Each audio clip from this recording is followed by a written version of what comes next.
ilmahan caruur baa naga maqan ilmo baa naga maqan. Assalaamu calaykum. Muuqaalkan waxaan noo soo gudbiyay hooyo Soomaaliyeed oo aad iyo aad u dhibaataysan isla markaana weysa wiilkeedii. Waxaan ka codsanayaa inaad share gareysid muuqaalka si aan u garab istaagno oo ay hooyadan u hesho wiilkeedii. Sidoo kale inaad like saartid ayaan ka codsanaynaa si uu u gaaro dad badan oo garab istaag u muujiya. hooyadan waa hooyo masaakiin ah oo dhiban isla markaana mar walba ka welwelsan xaaladda wiilkeedii. ciyaalkaygi meel kuma sheega meel kuma ogi habeen mahar gala maalin mahar sala ciyaalkaygi meel alla igu sheego ilmahan caruur baa naga maqan ilmo baa naga maqan. sidoo kale waxaan ka codsanaynaa hooyadan masaakiinta ah inaanu garab istaagno si ay ku heli lahayd wiilkeedii. waayo haddii aadan xitaa u raadin karin waxaan ka codsanayaa inaad sheergaraysid si ay u arkaan madaxda Soomaaliyeed.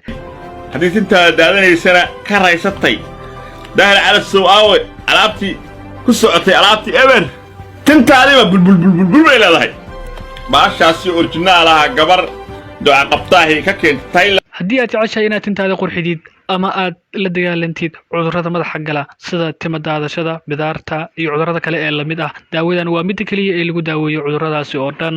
sidoo kale adiga ayaa lagu dalbi doonaa. haddaba haddii aad daawadan doonaysid labadan lambar ee ku dul qoran ayaad ka dalban kartaa. sidoo kale meel walba oo aad joogtid waxaa lagu keeni doonaa gurigaaga ama goobtaada shaqo. kadib marka aad gadatid adiga ayaa lagu keeni doonaa. ma ogtahay inay soo baxda daawo casri ah oo cudur walba oo ku haya daaweynaysa? 100,000 oo qof oo isticmaashay daawada Ejazera ayaa si weyn uga caafimaaday ayaan laga hormarin daawada Ejazera.